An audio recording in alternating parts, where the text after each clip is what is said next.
My dear siblings, আসসালামু আলাইকুম।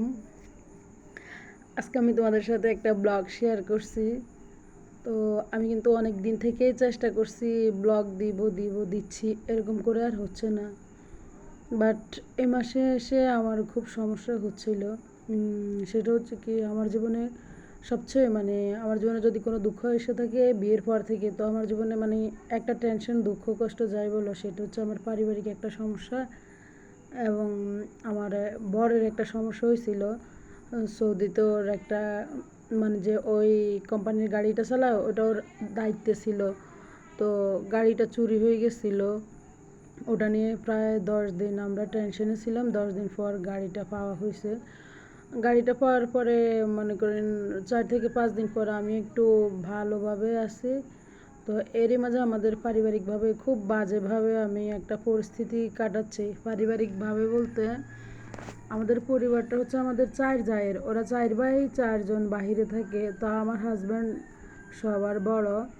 তো সংসারের যে যাবতীয় দায়িত্ব, সংসার দেখাশোনা, তারপরে শ্বশুর শাশুড়ি, এদের ডাক্তার দেখানো, কেয়ারিং, তারপর তাদের ওষুধ আনা, এরপর আমার জায়গা জমিন, মাঠঘাট, যা কিছু সব কিছু পরিচালনা আমাকেই করতে হয়।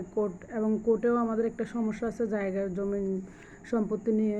তো ওই কোর্টের মামলাটাও আমাকে দেখাশোনা করতে হয়। এদিকে আমার বাচ্চারা আছে। তো আমার বাচ্চা এবার বড় ছেলে ইন্টারমিডিয়েট পড়ছে, ওটা ঢাকায় দিছি।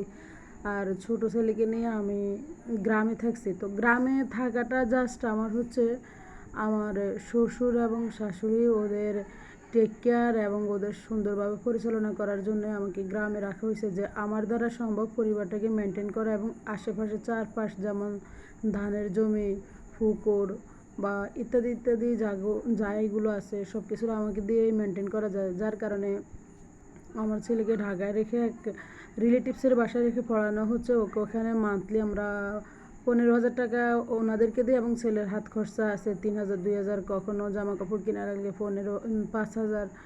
আর ছোটো ছেলেকে নিয়ে আমি গ্রামে থাকছি। তো আসলে আমার গ্রামে থাকাটার মেন উদ্দেশ্য হচ্ছে আমার শ্বশুর শাশুড়ি, তাদের টেক কেয়ার করা, তাদের যাতে যাতে কোনো সমস্যা না হয়। তো ওনাদের ওষুধ লাগে, ওনাদের সবার থেকে আমরা 4জনের ওষুধের টাকা প্রতি মাসে 4,000 করে প্রায় 15-16 হাজার টাকা উঠানো হয়। তো এ মাসে আমার সেজ দেবর এবং আমি দিয়েছিলাম। ওই মেজোদের কাছে টাকা চাওয়াতে ওরা একটু ঝামেলা করছিল। ঝামেলা বলতে হচ্ছে কি, তারা যাদের বাকি আছে বলতে, আমার ছোটো দেবরের ভীষণ একটা সমস্যা হয়েছিল। সৌদিতে একটা কোম্পানিতে জব করতো, ওখান থেকে ওরা রাগারাগি করে চলে আসছে। এরপরেও একটা হোটেল দিছিল প্রায় এখানে 17-18 লাখ টাকা, ছোটোখাটো একটা হোটেল দিছিল। তো ওখানে প্রায় 17-18 লাখ টাকা ও ধরা। ওই হোটেলটা যে কোনোভাবে সমস্যা হয়েছে, ওটা হাত থেকে ছাড়া হয়ে গেছে। বিশেষ করে সৌদি মালিকেরাই নিয়ে গেছে। তো ওর সমস্যা চলতেছে। তো আমার দেবরের এইদিকে টাকা বাকি পড়ছে, যার কারণে দেবরকে কোনো চাপ দিচ্ছি না। আবার দেবর ওখানে আমার হাজব্যান্ডের কাছে ভাইয়ের কেয়ারে আছে, কখনো ভাইয়ের কেয়ারে, কখনো নিজের চেষ্টায়, এরকম করে চলতেছে। তো দেবরের বাকি থাকা সত্ত্বেও ওই মেজোজা আমাকে বারবার বলে যে যাদের বাকি আছে তাদের কাছ থেকে টাকা নেন না কেন। এটা নিয়ে মেজোজার সাথে আমার কথা কাটাকাটি, বিতক্র এরকম হতো। তো আমরা একটা পর্যায়ে খুব রেগে যাই। এখন যেখানে আমি শ্বশুরদের টাকার জন্য ওদের সাথে ঝামেলা করছিলাম, সেখানে শ্বশুর ওর পক্ষ নিয়ে আমাকে খুব বাজেভাবে গালাগালি করছে এবং এমন একটা মিথ্যা অপবাদ দিছে, যে অপবাদের শখটা আমি কেটে উঠতে পারছি না। তিনি আমাকে গতকাল এই অপবাদটা সবার সামনে দেয়, আমার ফ্যামিলি, ননদের জামাই। কিন্তু এটা কখনো পসিবল না এবং এটা কখনো হয়নি, কিন্তু তিনি আমাকে মিথ্যা অপবাদটা দিয়ে দেন। দেওয়ার পরে আজকে 2 দিন আমি কান্নাকাটি করতেছি, ঘরে বসে কাঁদতেছি। ওইদিকে বরেরও আমার একটু মন খারাপ আছে। বরের গাড়িটা পাওয়া গিয়েছে, কিন্তু কোম্পানি থেকে ওর কি স্যালারি কাটে না মোটা অঙ্কের, নাকি জরিমানা ধরে, এগুলো নিয়ে বড় টেনশন আছে। তো ওরে আমি কোনো টেনশন দিতেছি না। তার মধ্যে যে একটা সিচুয়েশন পারিবারিকভাবে যাচ্ছে, আমি বরকে না বলে পারছি না। তখন ওইদিকে বরের মন খারাপ, এদিকে আমার মন খারাপ, আমি ঘরে বসে কাঁদতেছি। আমি আবার সংসারের পাশাপাশি আমার বড় ছেলে যখন ঢাকায় চলে গেছিলো, তো আমি ফ্রি বলতে গেলে মোটামুটি খুবই ফ্রি। ছোট ছেলেটা সকাল 9টায় চলে যায়, বিকেল 5টায় আসে স্কুল থেকে। ওরে আমাদের গ্রাম থেকে দূরে একটা স্কুলে দিয়েছিলাম, কিন্ডার গার্ডেনে দিয়েছিলাম। তো আমি সারাদিন ফ্রি, রান্নাবান্না করি, একটু ভালো লাগলে কখনো লাকড়ির চুলায়, আবার কখনো গ্যাসে, এভাবেই আমার মানে সময় কাটছিল। তো আমি ভাবছিলাম যে একটা চ্যানেল খুলি। তো আমি নিজেই চেষ্টা করে একটা চ্যানেল খুলছিলাম। আমাকে একটু দেখাই দেওয়া হয়েছিল, আমার জ্যাঠাতো ভাই আমাকে একটু দেখাই দিছিল। তো ওখান থেকে আমি চ্যানেলটা খুলছি। খোলার পরে ভাবলাম চ্যানেলে একটু সময় দিই। এদিকে আমার বাড়ির বাচ্চা কাচ্চারা আছে, ওদেরকেও প্রাইভেট পড়ানোর জন্য রিকোয়েস্ট। তো আমি ভাবলাম যে ঠিক আছে, অবসর যেহেতু আমিও প্রাইভেট পড়াই বাচ্চাদেরকে। তো আমি প্রাইভেট সংসার, পাশাপাশি আমি কবুতর পালি, শখ করে আবার চীনা হাঁসও পালি, মুরগি আছে। এদিকে শ্বশুর শাশুড়ির কখন কী লাগে বা ঔষধপত্র, এগুলোরও দেখাশোনা করি। তো তার মাঝে আমার জন্য যে শ্বশুর আমার জন্য যে মিথ্যা অপবাদটা দিছে, এটা আমার ফ্যামিলির কোনো একজন সদস্য সাপোর্ট করে না। বলতেছে উনি পাগল হয়ে গেছেন, উনি এই কারণে এসব কথা বলতেছেন। মানে এখানে মেন হচ্ছে কি, যে আমি অনেস্টলি কথা বলতেছি, আমি যেটা সঠিক এটা বলতেছি। এখন এখানে অনেক কাহিনী আছে, আমার পারিবারিক অনেক কাহিনী আছে দীর্ঘদিনের। আমি যদি কখনো ব্লগে আসি, আমি সবগুলো কাহিনীই বলবো। তো উনি মোটামুটিভাবে আমাকে দমানোর জন্য উনি আমাকে এই মিথ্যা অপবাদটা দিয়ে থামিয়ে দেয়, আর ওই মেজোজাকে আকাশ পাতাল দিয়ে দেওয়া হয়। তো এটাই মানতে পারছি না যে যেখানে আমি আপনার ছেলের বউ, ওই আপনার ছেলের বউ, হ্যাঁ আপনার এতটুকু করা উচিত ছিল যে আমাদেরকে থামিয়ে দেওয়ার, কিন্তু উনি থামিয়ে না দিয়ে উনি আমাকে খুব বাজেভাবে একটা মিথ্যা অপবাদ দিছিল। তো এই মিথ্যা অপবাদটা আমি শখ সামলাইতেই পারছি না কোনোভাবে। বাচ্চাদেরকে প্রাইভেট পড়াচ্ছি, রান্নাও করছি, নিজে খাওয়া দাওয়া করছি না। তারপরে আমার একটা পার্শ্ববর্তী আমার একটা যা, ও আমার গতিবিধি আজকে খেয়াল করছিল, গতকাল থেকে উনি আমার গতিবিধি খেয়াল করছে যে আমার সারাক্ষণ মন খারাপ, কাঁদতেছি আর কাঁদতেছি, বর যখন ফোন করে তখনও কাঁদতেছি। এবং আমার যা, আমার সেজোজাও এর ফাঁকে ফাঁকে আসি, আমাকে দেখে যায়, ও দেখে আসি, আমি সারাক্ষণই কাঁদতেছি এই কথাটার জন্য। যদি যে অফারটা দেওয়া হয়েছিল এটা যদি সত্য হতো তাহলে আমার এতটা কষ্ট লাগতো না। কিন্তু তিনি শ্বশুর, ওনাকে আমি বাবা ডাকি, শ্রদ্ধা করি, ওনাদেরকে ডাক্তার দেখানোর জন্য কুমিল্লা, লাকসাম, এরপর মানে আমরা হচ্ছে কুমিল্লা শহরে, লাকসাম শহরে, এমনও সময় গেছে আমি রাত 11:30টায় লাকসাম থেকে আসছি সিএনজি করে। ওই সিএনজিতে সব কজন পুরুষ ছিল, শুধু আমি আর আমার শাশুড়ি মহিলা ছিলাম। খুব ভয়ঙ্করভাবে রাত কাটিয়ে আসছি। যাক আলহামদুলিল্লাহ তেমন কোনো কিছু হয় নাই। গভীর রাত, তখন আশেপাশে কোনো গাড়ি ঘোড়া চলছে না। কখন মনে মনে কখনো হয়তো ভাবছিলাম জানি কী হয়, খুব ভয়ঙ্কর লাগছিল রাতটা। তো আলহামদুলিল্লাহ মোটামুটি আমরা সুস্থভাবে বাড়ি আসছি, কোনো খারাপ কিছু হয় না। তো ওনাদের জন্য এত কিছু করার পরেও উনি আমাকে মানে ওনার 4টা ছেলের মধ্যে উনি কিন্তু অলরেডি 3টা ছেলেকে খুব একদিকে টানে, আর আমার হাজব্যান্ডকে অন্যদিকে। অন্যদিকে বলতে কি, উনি বড়, হ্যাঁ ওনার নাকি টাকা পয়সা আছে, উনি নাকি ভালো অবস্থানে আছে, আমিও নাকি মোটামুটি নিজের সব কিছু সাজাই গোছাই নিতে পারি, মানে ওরা নাকি দুর্বল। তো ওনার ইচ্ছা ছিল যে আমাদের থেকে নিয়ে নিয়ে যদি ওদেরকে দেওয়া যায় তাহলে উনি সবচেয়ে বেশি খুশি থাকতেন। তো এখন এটা হচ্ছে না। আমার ফ্যামিলি, সবার ফ্যামিলি আলাদা, আমার বাচ্চা কাচ্চা হয়েছে, ওদের ভবিষ্যৎ আছে, ওর ভাইদেরকে বিদেশ নিছে, সব কিছু মেনটেন করছে, ওরা 4 ভাই বাহিরে। তো এখন এরপরে ওনার সংসার আছে, সংসার এখন ওনার কথা হচ্ছে যে কি, ওনার সংসার বাদ দিয়ে উনি ভাইদেরকে কেন মানে স্বাবলম্বী করতেছে না আরও ভালোভাবে। এর জন্য আমার সাথে কিন্তু কথা কাটাকাটি হয় মোটামুটি।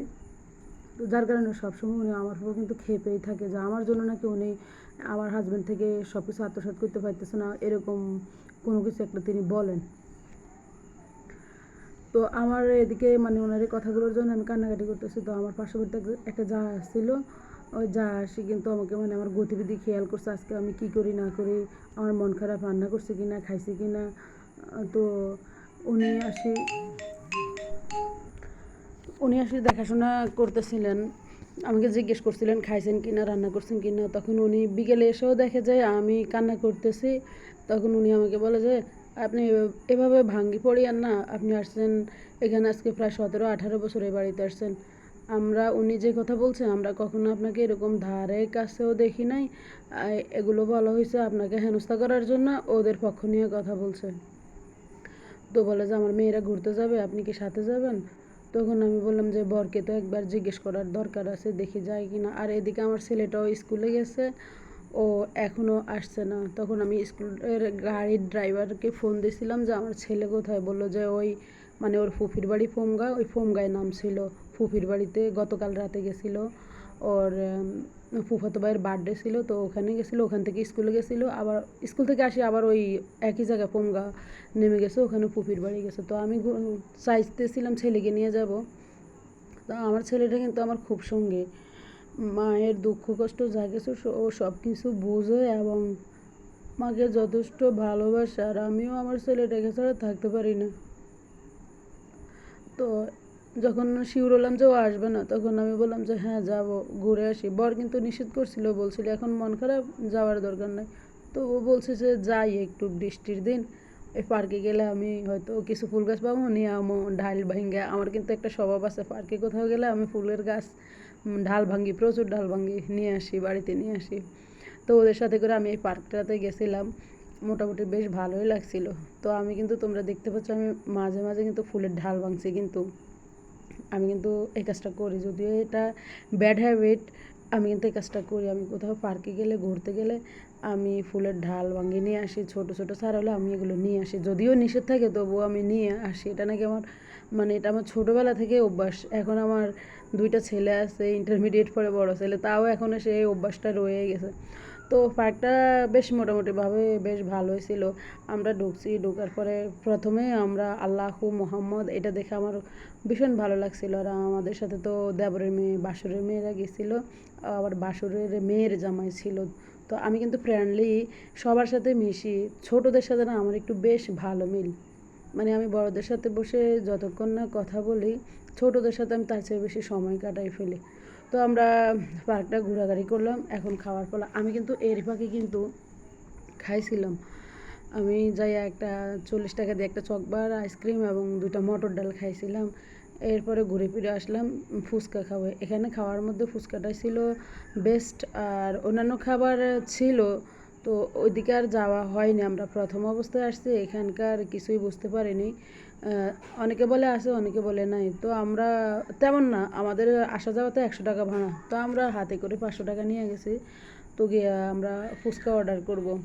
এখন ফুচকার টেবিলে গিয়ে আমরা দেখতেছি যে কি টেবিলটা মানে আমার পাশে টানলে ওই দিকে হয় না, ওই দিকে হলে আমার দিকে হয় না। তখন আমরা টেবিলটাকে ঘুরিয়ে নিলাম এবং দুইটা চটপটি অর্ডার করলাম, বাকি ফুচকা নিলাম, আমিও ফুচকা নিলাম। তো আমরা ফুচকা খেয়ে বের হয়ে গেলাম এবং সব দিকগুলো আমরা ভিডিও করতেছিলাম।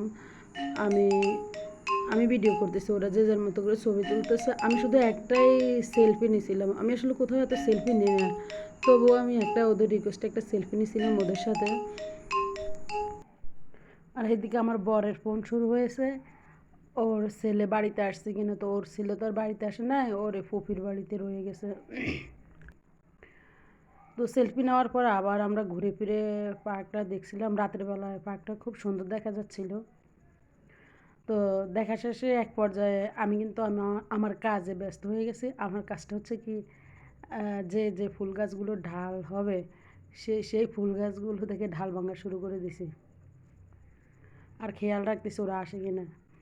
তো আমি মোটামুটি 4টা ফুল গাছের ঢাল আনছিলাম, সবগুলাই মানে রোপণ করলে হবে এরকম। তো আমরা সবশেষে ডাল ভেঙে পার্ক থেকে বের হয়ে গেছিলাম। তো ফ্রেন্ডস, আমার প্রথম ব্লগটা তোমাদের সাথে আজকে শেয়ার করছিলাম।